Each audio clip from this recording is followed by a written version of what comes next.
Galera, lá vamos nós aí falar de Cruzeiro aqui no canal Cruzeiro.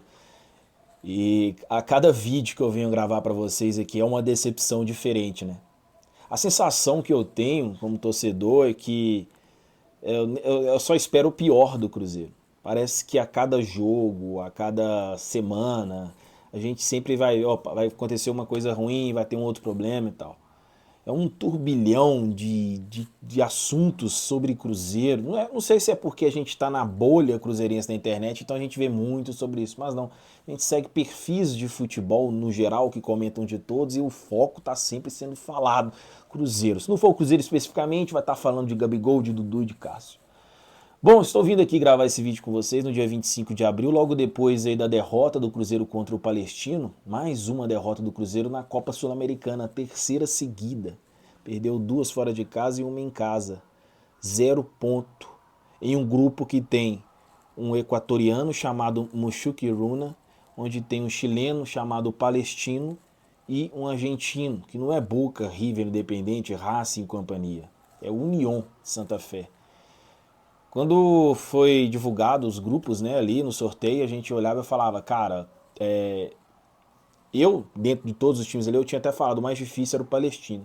E olha só, o líder é o Mushuki-Runa e o Cruzeiro é o lanterna nesse grupo. A gente colocava esses times aí disputando contra o Cruzeiro para ficar no segundo lugar. Desta vez o Cruzeiro é que vai lutar para tentar conseguir um segundo lugar. Mas vou ser sincero com vocês aqui, dá não. Desse jeito aí não vai não. Só milagre leva o Cruzeiro para a próxima fase. Eu acho que também só um milagre também para tirar o Cruzeiro desta fase que ele se encontra.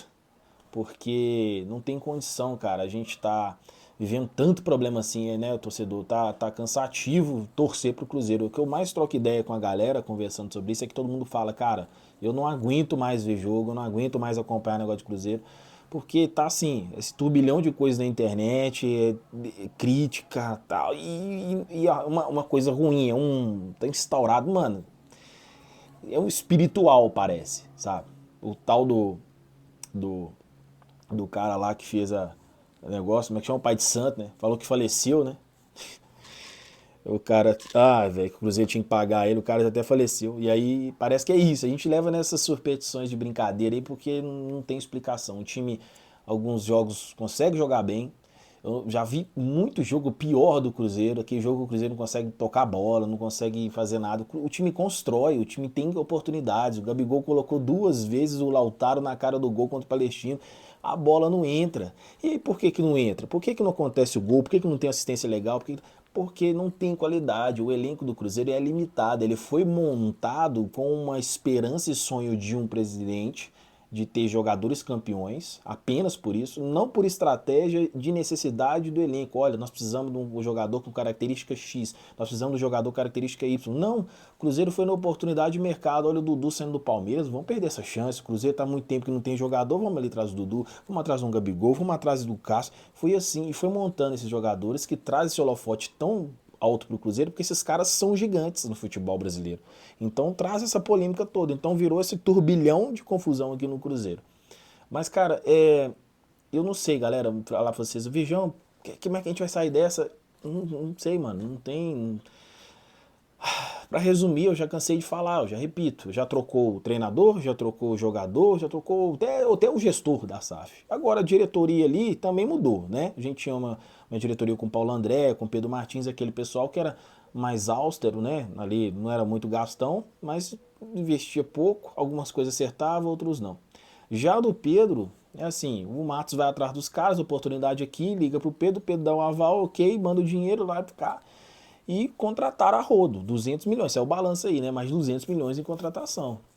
E são contratações que não dão resultados. Não é resultado só de um jogo específico, é no geral. A gente está olhando um Cruzeiro que perdeu a Sul-Americana, um Cruzeiro que não foi para a final do Campeonato Mineiro, um Cruzeiro agora que já no Brasileirão está nesse tranco de barrancos, lá vou eu, né? E o torcedor quer resultado logo, né? Eu vi uma entrevista do Diniz aí recente no Globo Esporte lá falando sobre isso, né? Aqui no Cruzeiro chegou o ponto que, assim, foi o pior lugar que ele trabalhou, que ele não conseguiu nem ter um momento de sucesso, né? Todos os outros times ele tinha pelo menos umas duas, três vitórias seguidas, o Cruzeiro não consegue ter isso, não conseguiu ter. Não passando pano pro Diniz, também tem sua responsabilidade, mas assim, é um problema que todos estão falando a mesma coisa. Tá, o treinador agora, Leonardo Jardim, falou que, porra, ele tá aqui tinha um mês, né, parecia 20 dias, parecia que já tinha 3 meses aqui, foi um negócio desse que ele falou. Porque dá essa sensação, porque o Cruzeiro é esse turbilhão. O que precisa ser feito, gente? Melhorar essa gestão, cara. Essa gestão do grupo, essa gestão do que vai para a imprensa, essa gestão do todo com o Cruzeiro, ela precisa de um choque. Nós precisamos sacudir isso aí, tirar a fruta podre e tirar os problemas do Cruzeiro. Precisa ter coragem, audácia. Quem é que tem esse papel e esse dom? Pedro Lourenço. E eu já cheguei a pensar, na boa, falei, cara, melhor o Pedro sair do Cruzeiro e voltar a ser o investidor, o maior investidor da história do clube. Seja esse cara e coloca uma outra pessoa com uma capacidade, uma visão diferente da dele. Porque talvez aquele bonzinho demais que ele é também não está ajudando. Ele é muito bom no supermercado BH, mas no futebol ele não é. E ele está colocando pessoas ali de confiança dele, como Alexandre Matos e o próprio filho dele, trazendo uma parada mais familiar, ele deixando a confiança do filho dele, talvez esses não são bons. E por que não são bons? Porque os resultados não estão acontecendo. O Cruzeiro não consegue ter um time, nós não temos um time, 11 jogadores aptos a jogar, a gente não consegue falar qual é o time do Cruzeiro. Então, quantos jogadores foram contratados, quanto dinheiro foi gasto, e até hoje a gente não consegue resultado. Então, pô, já trocou treinador, já trocou jogador, mas a direção tá aí. Então, sinceridade, mano. Assim, o Pedro é um cara muito foda na história do Cruzeiro, para mim um dos maiores cruzeirenses mesmo da história. Queria ser ele, ter o poder que ele tem de fazer tudo que ele fez pelo time, isso é do caralho. Só que eu acho que a gente tem que se colocar às vezes no nosso lugar e entender, porra, não, velho, eu sou tudo, mas ao mesmo tempo também eu não sou, entendeu? E dar oportunidade para outro aí, para trazer uma realidade diferente pro Cruzeiro, porque tá tendo muito conflito de elenco, de treinadores em relação à diretoria. Né? O Diniz reclamou demais dessa postura da diretoria do que foi. Jogador direto tem problema falando que tá coisa que isso que é diretoria. E quem é essa diretoria? Alexandre Matos, é Pelaipe, é o Pedro Júnior, é o Pedro Lourenço. São essas pessoas que estão à frente. Se tiver mais gente aí, eu não sei os nomes, mas tem mais gente aí então. Essas pessoas aí são essas, né, que estão tendo esse conflito interno no Cruzeiro. E esse é o problema do Cruzeiro. Não é só o que o Lautaro errou o gol lá. Não é só isso. Se o Lautaro faz o gol lá, a gente não está falando problema. Não estaríamos sim. O Cruzeiro ganhou o jogo do Bahia e o problema continua. Só que a gente não pode viver de um jogo do Bahia e de um jogo do Botafogo. Um jogo por ano de alegria, o restante não presta.